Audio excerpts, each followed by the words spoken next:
Ya. Halo, assalamualaikum warahmatullahi wabarakatuh. Kami dari tim Rezeki Viola Ekoprint Kota Palu lagi mengambil daun jarak wulung untuk pewarna alami di kain Ekoprint. Jadi daun jarak wulung ini hanya warna merahnya saja yang kami ambil. Daun jarak wulung yang warna merah ini akan memunculkan warna hijau yang cantik. Daunan ini banyak didapati di mana saja dia tumbuh, karena dia bisa tumbuh di mana saja, gampang dicari. Sekarang kami berada di belakang pagar untat. Jarak wulung sebelum diproses, digunting-gunting dan direbus, ini saya timbang dan beratnya adalah 1 kilo 515 gram. Jadi sebelum saya gunting dan juga direbus, saya timbang dulu.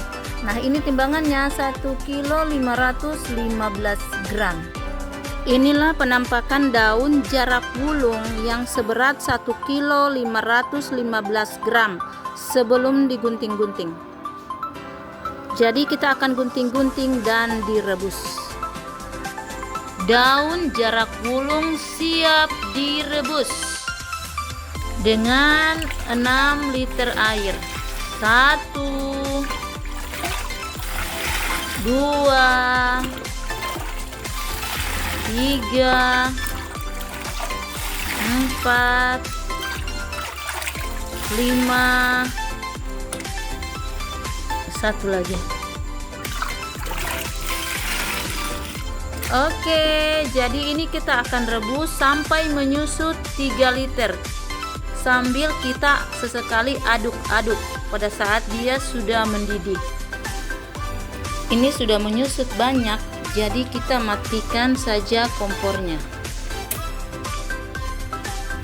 Nah, setelah kita matikan kompor, kita saring. Jadi disaring. Saya menggunakan serokan penggorengan untuk mengangkat daun. Jadi biarkan airnya saja yang tersisa.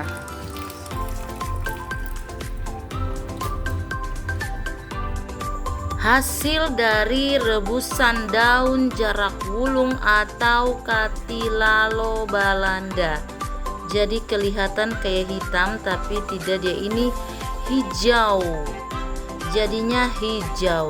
Ini kelihatan hijau tua. Nah, ini ampasnya, ampas dari rebusan daun jarak wulung. Nanti besok pagi kita akan taruh di dalam tong tempat pembuatan pupuk kompos rumahan. Ini kain blanket atau kain penutup saya sudah rendam di air hasil rebusan daun jarak wulung atau katilalo balanda kata orang Kaili. Nah, ini saya akan rendam 1 malam. Setelah itu besok akan ditutupkan ke kain utama. Jadi transfer warna itu dari sini ke kain utama. Jadi ini harus direndam 1 malam biar hasilnya lebih bagus. Ini saya tekan-tekan biar semua kain terendam. Jadi ini kain blanket namanya, kain blanket atau penutup kain yang akan ditata daun. Saya akan masuk ke proses mordang kain. Mordang kain di sini bubuk yang akan kita pakai adalah sodium asetat sebanyak 150 gram dan juga tawas bubuk sebanyak 150 gram. Jadi masing-masing timbangannya sebanyak 150 gram. Saya sudah menimbang sodium asetat sebanyak 150 gram. Ditambah berat wadah 47 gram, maka jadilah 197 gram.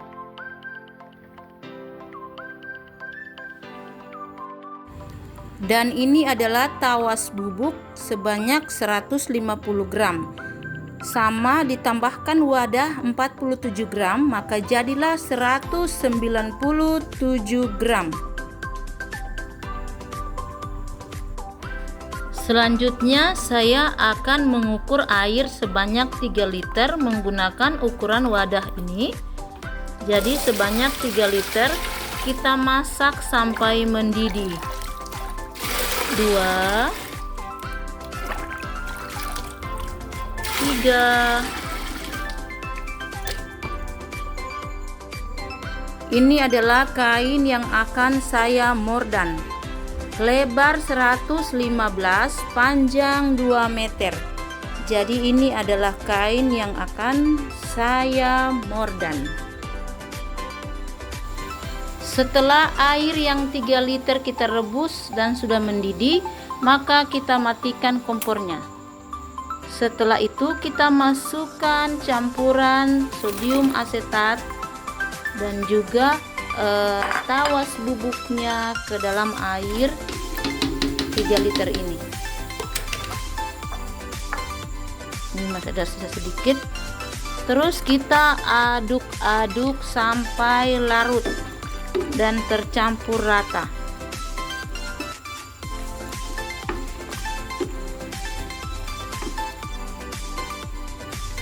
Setelah tercampur rata, kita masukkan kain yang akan dimordan.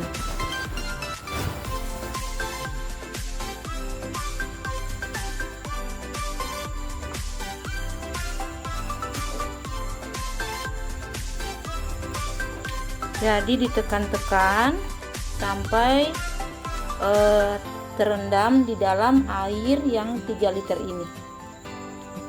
Setelah itu kita dinginkan, biarkan sampai dingin.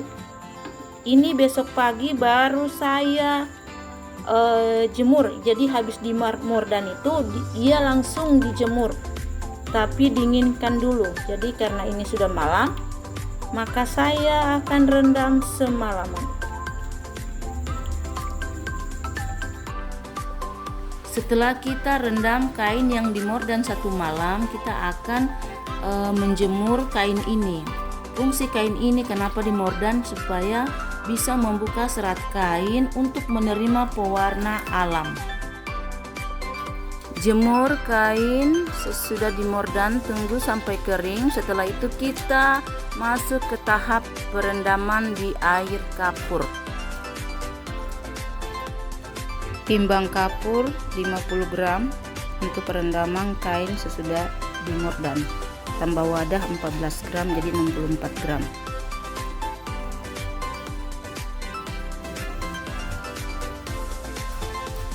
Sekarang kita mau melarutkan kapur yang 50 gram ke dalam air sebanyak 5 liter. 3, 4, 5.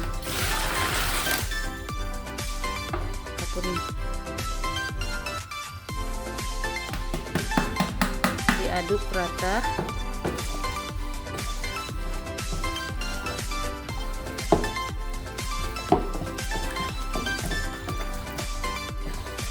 Setelah tercampur rata, kita taruh kain. Jadi kain ini direndam selama 5-10 menit. Kita rendam kain ini selama 5-10 menit. Setelah direndam, kita bilas bersih, lalu penataan daun. Pengambilan daun jati untuk penataan daun di atas kain ekoprint. Jadi kita akan campur dengan daun kelor. Sekarang ambil daun kayu Jawa atau daun jaranan kata orang Jawa untuk dicampur dengan daun kelor, penataan daun untuk motif di atas kain ekoprint. Pengambilan daun untuk ekoprint, saya kurang tahu jenis daun ini, mirip daun mintowar kalau kayak di Jawa, tapi ini sangat cantik untuk motif di kain ekoprint.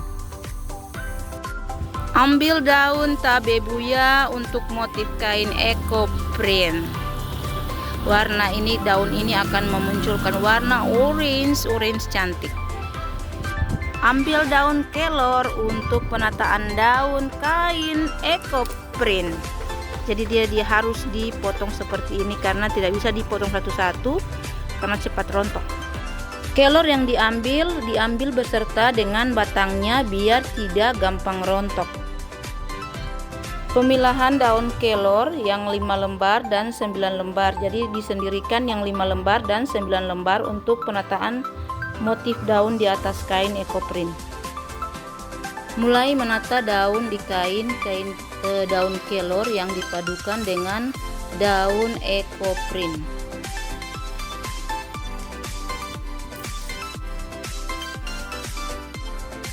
Penataan daun terakhir di kain ekoprint perpaduan kelor 5 lembar dan juga daun ekoprint, daun yang mengandung banyak tanin. Daun kelor 5 lembar ini maknanya satu kota Palu ada 4 kecamatan sebelum pemekaran. Sekarang kita mau tutup kain utama dengan kain blanket. Nutup bagian bawah dengan plastik lagi dari atas. Gilas kain dengan gulungan spanduk sampai ujung. Menggulung kain ekoprint dengan selang.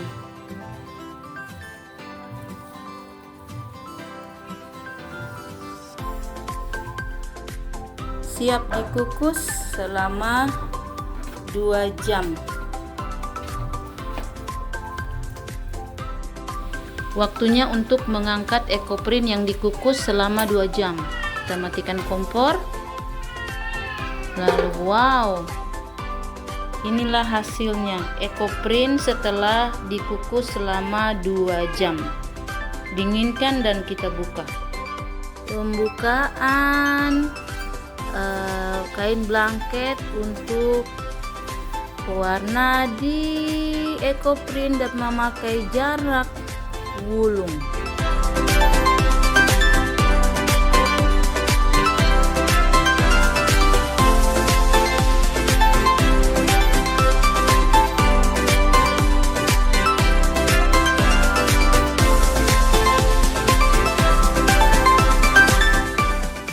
Inilah hasil pembuatan ekoprint dengan pewarnaan dari daun jarak wulung atau daun katilalo Belanda.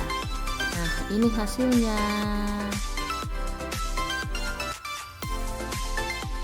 Kain blanket atau penutup kain utama tidak kalah cantik dengan kain utama. Jadi ini bisa dibikin menjadi kain baju.